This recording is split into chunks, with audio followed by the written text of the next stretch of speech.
Bismillahirrahmanirrahim. Allahumma sholli wa sallim ala sayyidina Maulana Muhammadin wa ala alihi washabihi asma'in nama ba'du. Sedanten keluarga besar Mbah Ali Maksum ingkang sangat kula hormati.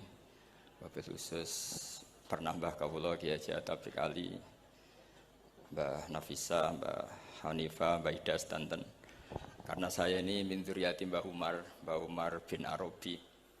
Saya cucu dari Mbah Umar lewat Fatimah binti Abdul Khalik bin Umar. Jadi mbah saya kandung itu sepupu dengan Kiai Hamid Pasuruan. Jadi saya ini saudara dengan keluarga besar Lasem. Yang saya hormati Kiai Haji Najib Abdul Qadir dan aparat negara yang sangat saya hormati. Ini yang pertama saya sampaikan sedekah Gus Yofur karena benar-benar dobos betul memang ini. Jadi Pak Duta Besar ini perusak akidah Ahli Sunnah wal Jamaah. Karena orang-orang itu zaman ngaji Mbah Ali Maksum itu diberitahu kalau malaikat itu tidak punya bapak. Ternyata dia menamakan diri Abu Jibril. Jadi saya tidak tahu itu betapa mangkalnya malaikat Jibril nanti ketika ketemu itu, karena itu ngawur sekali itu secara akidah, karena Jibril tidak pernah punya bapak. Nah, kemungkinan kedua, beliau itu sangat alim. Kalau itu iya, ya barokahnya bapaknya, bukan barokahnya dia. Karena Jibril dalam bahasa Ibrani itu Abdullah. Jadi Jibril, Israfil, Israel itu makna lainnya dari kata Abdullah. Jadi Abu Jibril bisa diganti Abu Abdillah. Berarti yang normal. Memang bapak dari seorang anak yang berjuluk Abdullah itu normal. Tapi saya yakin Pak Dubes tahunya ya baru tak kasih tahu ini. Jadi dulu itu gaya-gayanan supaya orang takut sehingga disebut Abu Jibril. Tapi itu barokah sekali dalam konteks Indonesia, karena biasanya yang pakai alias-alias itu teroris. Ini duta besar tapi pakai alias-alias itu. Jadi ini barokah sekali. Jadi saya tidak akan panjang lebar karena ini tidak spesialisasi saya ngaji umum itu. Saya biasa ngaji itu urut. Karena saya ini korban ngaji tidak urut.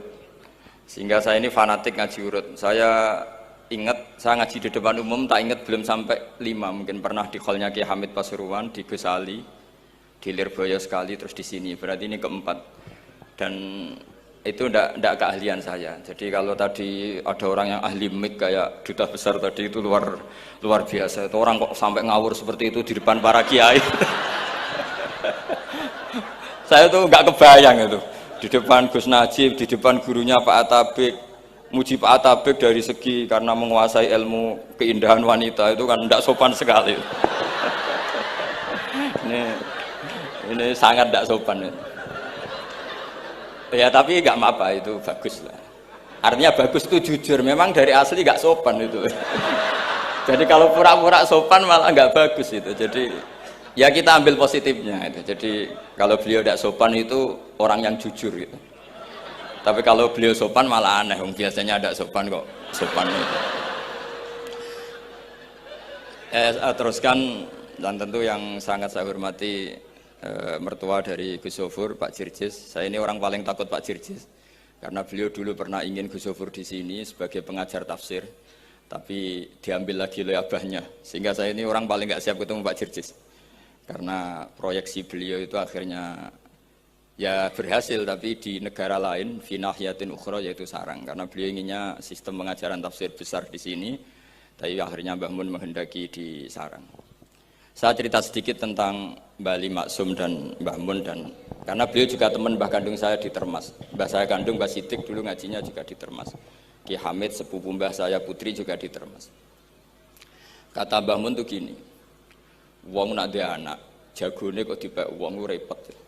Dulu yang ma'ruf murid sekaligus juga putra yang alim alamah memang Mbah Ali. Ketika di Kerapyak, sehingga orang yang ingin alim ke Mbah Maksum itu ya ke Kerapyak. Akhirnya Gus Mus, beberapa kiai besar termasuk Gus Dur ngajinya di Kerapyak. Kiai Makhrus juga gitu. Dulu orang ingin alim tuh ke Gedungan, karena Kiai Makhrus ke Lirboyo, semua orang Cirebon kalau ingin alim ke Lirboyo karena Gus Makhrus di Lirboyo. Saya menangi Kiai Alim Sedan, itu dulu ngajinya di Jampes. di Kiai Marzuki. Ketika Kiai Marzuki jadi di Lirboyo, akhirnya ke Lirboyo. Kiai Hamid Pasuruan juga gitu, Pondok Fakhriyah dulu yang masyhur bil wilayah wal alim ya Kiai Hamid, tapi beliau di Pasuruan akhirnya yang ingin istifadah ke Pasuruan. Jadi intinya ini dengan tanda kutip pembajakan para gus-gus besar ini bahaya kan kira-kira gitu. Sehingga kiai-kiai alim itu terus kepikiran, nah anakku itu manggon nunggu piye gitu. Jadi termasuk itu ilmunya bapak saya sebetulnya. Saya ini kecelok mantu Sidogiri. Kontrak pertama kata bapak, tapi ora oleh teng Sidogiri nggih kersane pondok kula mboten mati ngoten. Jadi memang itu ada ilmunya. Saya tidak tahu itu ilmu yang lazim apa enggak, saya tidak tahu. Ketika saya ini tahadus bin nikmah, saya ini lama sekali mengkaji kitabnya Mbah Ali Maksum Hujatul Ahlussunnah wal Jamaah sebelum diundang, dan saya tidak pernah bayangkan diundang di sini. Dan kalaupun pernah ya semoga benar-benar pernah, tidak diulang lagi, jadi hanya kenangan gitu. Karena saya memang spesialisasinya di ngajar, saya diminta Gus Afif ngajar di Mahat Ali, saya senang sekali. Tapi kalau pidato depan umum gini pasti kalah-kalah, yang sudah punya gelar Ad-Dobosi tadi itu wah gitu. Pasti kalah saya, bukan mungkin kalah tapi pasti kalah. Karena saya nggak bisa membayangkan jadi duta besar Arab Saudi ketemu Raja Salman apa, beliau bisa cerita yang syair yang nggak jelas-jelas itu. Artinya kita bangsa Indonesia itu malu punya duta besar yang keahliannya syair-syair yang nggak jelas itu. Nah itu kemungkinannya duta Arab ini nuruti, kerajaan Arab nuruti, musuh nggak jelas is turuti mari repot gitu. Itu ada beberapa kemungkinan. Nah terus pembelaan saya terhadap yang enggak, makanya ini ngajinya harus khatam. Sebetulnya hadis itu ada terusannya, itu di kitab Firihabillahil Haram. Itu Sayyid Muhammad ngendikan babu istihbabi dukhulil bait, kemudian diteruskan babu karohati dukhulil bait. Itu dalam satu bab. Jadi ketika Rasulullah Fathu Makkah itu senang sekali, sampai saking senangnya minta kunci sama Utsman bin Talha al-Hajabi itu. Akhirnya Nabi saking cerianya masuk Ka'bah. Tapi setelah keluar dari Ka'bah, Nabi itu kelihatan tersiksa, hazinan, kelihatan tersiksa. Sayyidah Aisyah akhirnya tanya, kenapa engkau ketika masuk senang sekali, ketika keluar susah sekali? Kata Rasulullah SAW, dan ini partai kita, partai yang insya Allah nggak akan masuk Ka'bah sampai mati. Kata Rasulullah, saya takut kalau itu dipandang umatku sebagai keharusan, terus mereka tersiksa kalau tidak bisa masuk Ka'bah. Sehingga Pak Dubes harus diketahui banyak juga ulama yang mengatakan masuk Ka'bah itu makruh. Karena takut dianggap sunnah yang memberatkan. Itu ada kitabnya. Tidak adobosidah, ini ada kitabnya. Jadi kalau yang mengatakan sunnat, dia monggo mawon yang berkesempatan lewat tadi siir-siir bohong tadi. Dia monggo. Tapi yang meyakini atau yang ditakdir tidak bisa masuk, pakai kaul yang mengatakan bahwa Rasulullah akhirnya hazinan, akhirnya susah karena takut kalau umatnya menjadi tersiksa karena tidak bisa masuk Ka'bah. Terus ini yang terakhir, karena ini kenangan saya dengan Mbah Ali Maksum. Saya menangi beliau itu kelas 4 SD ketika beliau ngisi di Mbah Hamid Bedowi. Mbah Hamid adalah satu-satunya santri yang sama Mbah Ali Maksum itu tidak bosok. Sama Mbah Ali Maksum itu tidak bosok. Kenangan saya sama Mbah Ali Maksum ketika beliau di Lasem, itu sampai Gus Mus pernah ngendikan, Kang Hamid, aku itu paling ra cocok mbek sampean, ambek guru kok ora bosok. Karena sama Mbah Ali Maksum itu tidak bosok. Terus kata Mbah Hamid Bedowi, lah wong iku ponakanku katanya. Jadi memang Kiai Hamid Bedowi itu di silsilah nasab Lasem itu paling sepuh. Karena Hamid itu langsung bin Bedowi. Nah, Mbak Bedowi itu punya Mbak Yu kandung namanya Maimunah. Itu yang dapat Mbak Umar. Umar melahirkan Abdullah, melahirkan Pak Hamid Pasuruan. Di antara adik-adiknya Mbak Abdullah ada yang namanya Kiai Haji Abdul Khalik, itu buyut saya. Jadi tiba paling guri saya. Yang saya kenang dari Mbah Ali Maksum itu dari murid-muridnya, dan saya menyaksikan sendiri itu seneng guyon. Karena itu menurut saya filosofi yang luar biasa. Orang sampai ingin maksiat itu saya pakai sampai ketemu Allah Subhanahu wa taala. Orang itu nganti cari kesenangan dengan maksiat karena tidak nyaman dengan taat. Sehingga kiai-kiai alim termasuk Bali Maksum, Mbah Mun, bapak saya, semuanya itu seneng guyon. Supaya orang itu nyaman dengan kiai, nyaman dengan taat. Sehingga nggak perlu seneng dengan yang maksiat. Tapi sekarang banyak orang membawa Islam itu dengan keras. Saya masih ingat wasiatnya bapak, hak kena ngaji guyon ae. Wong bingung mikir utang katanya gitu ya, sederhana gitu. Dan Bali Maksum itu masyhur seneng guyon. Bapak saya itu pernah ngajak saya mau ke pondok, santri-santri pas guyon itu kembali, gak sida jong santri lagi guyon. Kayak ngopo Pak?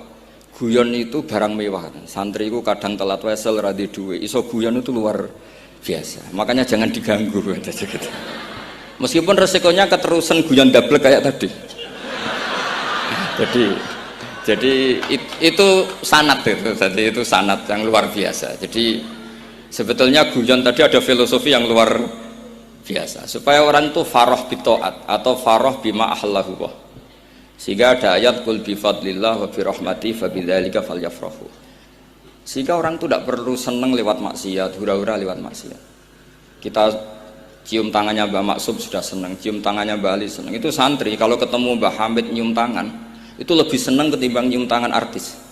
Karena kalau nyium tangan artis astagfirullah kan mesti kita tersiksa. Ya. Tapi kalau nyium tangannya Mbah Hamid itu dikenang sepanjang masa. Ini yang harus kita gerakkan fi zamanil akhir. Jadi orang harus terbiasa senang bitaat. Saya itu kalau sudah belajar tafsir misalnya, karena itu sesuatu yang saya tekuni. Saya belajar tafsir tidak lazim ya, tidak pakai kitab tafsir terus, tidak. Seringnya pakai fikih. Ya karena saya punya guru Mbah Maimun adalah putra Ki Zubair Al-Faqih. Saya punya guru bapak saya sendiri, punya guru-guru wali. Jadi saya ini punya jalur ulama, punya jalur wali. Sehingga kemungkinannya saya itu kalau nggak ulama ya wali atau gaduh-gaduh nggak jelas itu karena saking banyaknya. Dalam ilmu yang diajarkan Mbah Mun, diajarkan tentu beliau punya sanad ke Said Alawi sampai Rasulullah atau lewat Mbah Karim, Mbah Hasyim juga sampai Rasulullah. Yang jelas gak lewat duta besar karena ini mengkotek itu. Itu bahaya kalau sanad lewat apa? Duta besar. Sanadnya begini. Ada riwayat yang ditulis kitab Ihya, juga ditulis kitab Khilyatil Aulia, itu memang yang menopang perilaku duta besar tadi. Inna min khiyari umati qauman yadhakuna jahron min saati rahmatillah. Itu dalam kitab Khilyatul Aulia redaksinya malah inna min khiyari umati fi ma nabba'ani al malaul a'la. Qauman yadhakuna jahron min saati rahmatillah. Jadi termasuk umat-umatku yang pilihan adalah itu komunitas kaum yang kalau guyu itu banter-banter itu. Sehingga saya khawatir duta besar tadi ngakak-ngakak gitu apa bagian dari kewaliannya ya gitu. Karena disebut khiyarul ummah, umat-umat apa? Pilihan. Meskipun kayaknya enggak juga, tapi ini cerita saja kan. Jadi inna min khiyari ummati fi man nabba'ani al-malul a'la qauman yadhakuna jahran min saati rahmatillah. Lalu saya mikir kenapa itu jadi khiyarul ummah? Bali itu masyhur seneng guyon. Mbah Mun ya masyhur seneng guyon. Bapak saya seneng guyon. Saya dulu itu iskal, ada kaji gitu terkenal agak punya will gitu. Ya agak maksiat agak ceritanya. Ini agak katut juta besar tadi, makanya saya ngomong perempuan. Kaji itu agak ada gosip suka will. Ketika Mbah Mun ketemu bapak saya itu bilang begini. Lho Nur, bapak saya namanya Rosalim. Apa iku ayu kok nganti kajiku seneng? Nggih ayu, Mbah. Bahkasane tentang ayu, saya dulu iskal kenapa Kiai bakas wong ayu gitu. Tapi setelah saya tambah alim, tambah tahu itu, sampean harus ikrar memang tambah alim, paham itu artinya tambah alim. Akhirnya Mbah Mun cerita gini, nah aku kefikian malah jadi qadzaf. Jadi qadzaf misalnya gini, Anda terlalu Islam serius, pasti komentarnya gini, kaji kok demenan, kaji kok katut wedoan. Serius tapi akhirnya menabrak satu aturan yang dilarang Allah Subhanahu Wa Taala. Itu kalau kamu menuduh zina jadi qadzaf. Kalau kamu bilang kaji kok katut wedok jadi suudzon. Maka bahasan yang netral adalah lho ayu no kok nganti katut ya. Ayu Mbah, iya ya wajar wong mesti katut wong ayu gitu. Itu filosofi. Jadi di balik guyon itu ada trik untuk menghindari ke fikih atau ke ketentuan fikih yang salah. Yaitu kalau kamu kejebak ekstrim, kaji kok seneng wong ayu, kaji kok demenan, maka berarti Anda qadzaf. Qadzaf itu menuduh orang lain yang enggak jelas apa buktinya. Maka guyon ini satu-satunya cara menghindari kesalahan yang lebih fatal. Sehingga di sini dibutuhkan kemampuan seni mengelola agama supaya agama ini tetap ceria. Saya berkali-kali cerita kalau ngaji, Imam Syafi'i itu kalau ditanya, diberitahu orang yang nyium tangan jenengan, yang di depan jenengan itu hormat, itu di luar ngerasani jenengan, bully jenengan. Jawabnya Imam Syafi'i itu tertawa-tawa. Baguslah, berarti saya wibawa, di depan saya buktinya tidak berani. Gitu. Jadi enteng saja. Dijawab enteng saja. Baguslah, berarti saya wibawa. Nyatanya di depan saya tidak berani. Tapi banyak orang membenci jenengan karena fikih jenengan. Jawabnya Imam Syafi'i seneng lagi. Baguslah, nggak seneng saya pasti nggak pernah ngutang saya. Coba kalau kamu seneng duta besar itu pasti minta tolong. Mau masuk apa saja lah. Tapi kalau benci Pak Duta besar pasti malu kan minta tolong. Untung mana kamu dibenci orang sama disenangi orang. Karena kalau dibenci orang yang benci itu pasti tidak utang kamu, tidak ngerepoti kamu, tidak senang. Jadi Imam Syafi'i itu ngadepi dunia itu enteng saja, diberitahu itu orang itu nggak suka kamu gini-gini. Ya bagus lah. Sehingga beliau ngendikan terkenal sekali. Waman asa'a ilaika faqad atlaqaka. Orang yang berbuat buruk sama kamu berarti membebaskan kamu. Karena orang ini pasti nggak akan ngerepoti kamu. Jadi ulama-ulama dulu ciri khasnya adalah ar-ridho anillah, melihat apa saja itu sudah ridho. Dan ridho itu ekspresi paling gampang ya ceria, seneng. Nah kemudian tadi kan saya bilang terakhir ini yang paling terakhir saya baca trik menjaga perbedaan ini tetap kondusif.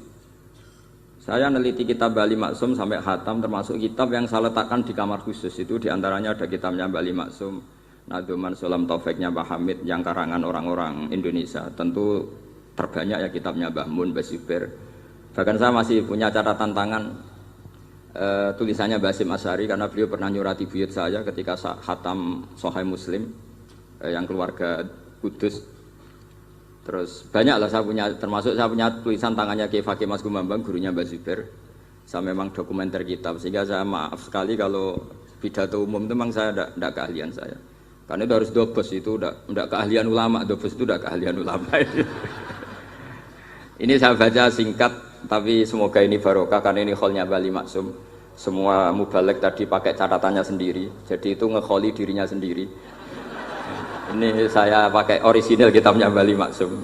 Jadi saya mungkin penceramah terbaik karena sesuai konteksnya itu. Nah ini enggak. Ini kholnya Bali Maksum cerita syairnya sendiri tentang rokok lagi. Bolot lagi. Yes. Ya semoga diampuni oleh Allah Subhanahu wa taala. Ini ngendikane beliau tentang meminimalkan konflik. Ini saya baca di bab Al-Mithalul Awal. Jawazu hibati thawabil qiraah wa shadaqah lil mayyit wa wusuli thawabil qiraah wa a'malil birril mayyit. Kita berkeyakinan bahwa yasinan, tahlilan itu sampai ke mayit. Itu boleh kita hadiahkan dan sampai ke mayit. Kata Bali Maksum, wa wa min masailil furu' al khilafiyah. Fala yajuzu bi sya'nihi itharatul fitan wal jidal wal inkar. Alal qail wal amili bihi wala alal mukhalif. Ini dari awal masalah khilafiyah. Sehingga nggak perlu jadi konflik yang berkelanjutan, baik kita menuntut yang melakukan itu atau menuntut yang menentang itu. Karena dari awal ini masalah furu'iyah. Sing nglakoni nggih monggo, sing nentang nggih napa? Monggo. Selama ini kan kita yang melakukan memaksa orang lain menerima, yang menentang memaksa orang lain menghentikan. Ini tidak fair kata Bali. Kata beliau itu gak fair. Wala yang bagi ayaqa bainahuma ma la yang bagi wuquhu bainal akhwaini muslimaini. Kata beliau, wala in kana lil mani'i mustanadun fa inna li ghairihi mustanadan kadzalik. Kalau yang melarang tahlilan, melarang yasinan dikirimkan ke mayit itu punya mustanad, punya sanad, yang bagi yang membolehkan juga punya sanad. Kalau ada kiai yang kalau pidato nangis itu sanadnya banyak dan benar, tapi yang uraan kayak Pak Duta Besar juga banyak. Semuanya ada sanad. Jadi kata beliau sederhana saja, kalau al-mani'un, orang yang menolak itu punya sanad, kita yang membolehkan juga punya sanad. Tapi kata beliau dengan enteng, dengan ceria, ini masalah furu'iyah. Enggak perlu jadi itsaratul fitan wal jidal wal khisam. Kata beliau enggak perlu jadi perdebatan. Makanya pesan saya sama santri-santri kerap ya, sebetulnya masalah kita ini tercerabut dari ilmu. Coba dari awal Anda katakan yang tidak kunut itu Abu Hanifah, yang kunut itu Imam Syafi'i, maka melihat orang tidak kunut itu keren, karena Al-Hanafi, pengikut mazhab Hanafi. Yang kunut juga keren karena pengikut mazhab Syafi'i. Tapi kita ndak, di zaman akhir kunut dan ndak kunut ini jadi politik identitas. Sehingga yang nggak kunut itu Muhammadiyah misalnya, yang kunut itu NU. Mana ada Basim Asy'ari sebagai mujaddid atau mujtahid yang mengharuskan kunut, atau Mbah Ahmad Dahlan yang melarang apa? Kunut. Wong dua beliau sama-sama pernah ngaji Syekh Khotib Minangkabau, pernah ngaji Mbah Mahfud ketika di Mekah. Jadi cobalah ilmu itu diperkuat sehingga kita mengatakan kunut adalah sunat menurut Imam Syafi'i, tidak sunat menurut mazhab Abu Hanifah. Sehingga enak sekali karena kita berdasar ilmu. Menyangkut sawabul qiraah atau sawabu amalil khairi, apakah sampai ke mayat apa enggak? Ini kata beliau, kata Mbah Ali Maksum, beliau justru menukil Ibnu Taimiyah yang notabene sering dipakai dalil para orang-orang sana. Saya tidak tahu itu orang sana, itu Pak Duta itu yang tahu itu. Itu kalau ini mirip kitab Said Muhammad. Jadi Said Muhammad itu kalau istidlal sering pakai Ibnu Taimiyah karena itu yang dipakai mereka. Tapi ternyata Ibnu Taimiyah, qala Ibnu Taimiyah innal mayyit yantafi'u bi qiraatil Qur'an kama yantafi'u bil ibadah al maliyah minas shadaqah wa nahwiha. Terus faqala Ibnu Qayyim fi kitabir ruh afdalu ma yuhda ilal mayyit as-shadaqah wal istighfar wa du'a lahu wal hajju anhu.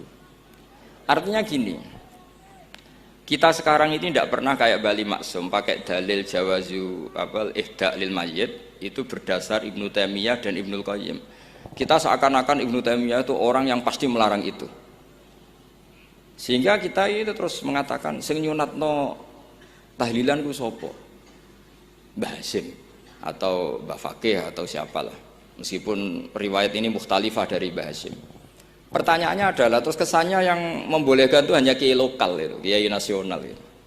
Padahal zaman Bali sudah mengajarkan kita yang membolehkan ihda'u a'malil khairi ilal mayyit, yang membolehkan hadiah Yasin, Fatihah, tahlil ke mayit itu adalah orang sekaliber Ibnu Taimiyah dan Ibnul Qayyim. Sehingga dengan kita pakai ilmiah yang diterapkan Bali Maksum, kita ini merasa orang keren, orang global, orang yang keren lah. Karena guru-guru kita Bali Maksum, Mbah Hamid biasa mentahlili, Mbah Munawir semua mentahlili guru-gurunya. Di level ulama global ada Ibnu Taimiyah dan Ibnul Qayyim. Tapi karena kita tidak baca, seakan-akan tahlilan itu hanya tradisi lokal yang tidak di ACC, tidak disetujui ulama kelas internasional. Padahal di sini jelas diceritakan Ibnu Taimiyah berpendapat qiraatul Quran yang dihadiahkan ke mayit atau tahlil itu boleh. Jadi ini sangat penting supaya orang itu pakai tradisi ilmu. Saya pernah ngaji sama Mbak Mun, diberitahu kalaupun Rasulullah pernah kunut sekali, biasanya perdebatan kan, oke, Rasulullah pernah kunut tapi ahyanan. Pertanyaannya adalah setiap Nabi pernah melakukan sesuatu itu akan menjadi sunnatan mutaba'ah apa enggak? Tentu jawabannya iya. Nabi meskipun melakukan kunut andekan hanya sekali, tapi karena pernah dilakukan Nabi, maka kebaikan ini akan menjadi sunnatan mutaba'ah, sunnat yang harus kita ikuti terus atau boleh kita ikuti terus. Jadi nggak boleh misalnya Rasulullah itu puasa Senin Kemis juga ahyanan, tidak selalu. Rasulullah itu tofa rokiban juga ahyanan, bukan selalu. Tapi apa saja yang pernah dilakukan Nabi maka berstatus itu akan sunnat ila yaumil qiyamah. Sehingga nggak bisa misalnya di hadis itu ahyanan, kemudian kamu beristidlal ini boleh dilakukan hanya ahyanan karena Nabi juga melakukan hanya ahyanan. Tidak bisa seperti itu. Sekali Nabi pernah melakukan itu dan tidak dibatalkan lewat nasah mansuh, maka kesunatan itu ila yaumil qiyamah. Sehingga Imam Syafi'i cara berpikir meskipun Nabi kunut ahyanan, kalaupun itu ahyanan tentu kunut itu akan sunat ila yaumil qiyamah. Bagi yang tidak mensunatkan nggih monggo, itu ada Abu Hanifah. Makanya kata Mbah Maksum, kata Mbah Ali Maksum di sini diberi muqaddimah, wa huwa min masailil furu' al khilafiyah fala yajuzu bi sya'nihi itharatul fitan wal jidal wal ingkar alal qail wal amili bih wala alal mukhalif. Jadi kita sendiri disarankan beliau, kamu juga enggak usah nantang debat sama mukhalif karena dari awal sudah masalah-masalah yang apa? Khilafiyah. Lalu terakhir pilihan-pilihan terus kemudian tetap memancing polemik. Saya mau cerita lucu di Ihya. Ihya yang katanya kitab sakral itu ya punya sisi lucu, sisi unik. Nabi Musa sebagai Nabi Bani Israel itu sering digugat karena orang Israel itu tukang debat. Terus Nabi Musa minta ijazah, ya Allah saya kasih ijazah seperti tadi. Beliau minta ijazah Mbah Mun tadi. Minta ijazah yang supaya orang itu tidak bisa berkata buruk sama saya. Semuanya muji saya. Jawabannya Allah itu unik. Ya Musa, hadza syai'un lam asna'hu li nafsi, fa kaifa asna'uhu bika. Aku pangerane sering disalahpahami, apa meneh kowe katanya. Jadi, makanya kalau ada orang bully beda paham itu biasa. Kata Allah, hadza syai'un lam asna'hu li nafsi, itu sesuatu yang saya tidak melakukan untuk diri saya sendiri. Kata Allah, saya ini Tuhan, yang mengatakan saya punya anak ya banyak, yang anggap saya bakhil ya banyak, yang salah paham dengan saya banyak, padahal saya ini Tuhan. Kalau saya mau tak bungkam semua itu orang. Itu saja tidak saya lakukan. Apa menaiki terima Nabi. Makanya ini semoga ini saya gojlok Pak Duta Besar jadi pahala beliau. Karena diantara pahala itu disebabkan digojlok orang. Jadi kalau beliau tadi gojlok saya, sekarang tak balas kayaknya pasti menang saya karena beliau sudah tidak bisa ke panggung lagi. Yang jelas saya kagum, ya saya puji betul Gus Zofur ketika dari awal memberi gelar Ad-Dobosi tadi ternyata betul. Tapi saya pastikan itu ada sanadnya, yaitu inna min khiyari ummati fima nabba'ani al-malul a'la qauman yadhakuna jarron min saati rahmatillah. Jadi diantara umat Allah yang pilihan adalah umatku yang kalau umatnya Rasulullah tentu yang kalau banter-banter karena min saati rahmatillah. Saya bayangkan kalau saya di rumah Pak Dubes dikasih makan gratis, dikasih minum gratis, kemudian di rumah itu saya merengut saja, itu kan kurang syukur. Wis ora bayar kok merengut gitu. Sama kita pakai buminya Allah, pakai airnya Allah, pakai oksigennya Allah. Modal guyu ya ora gelemen merengut gitu.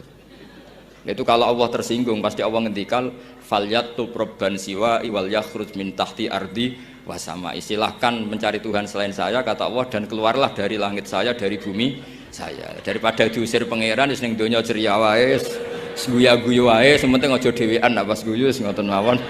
Wassalamualaikum warahmatullahi wabarakatuh.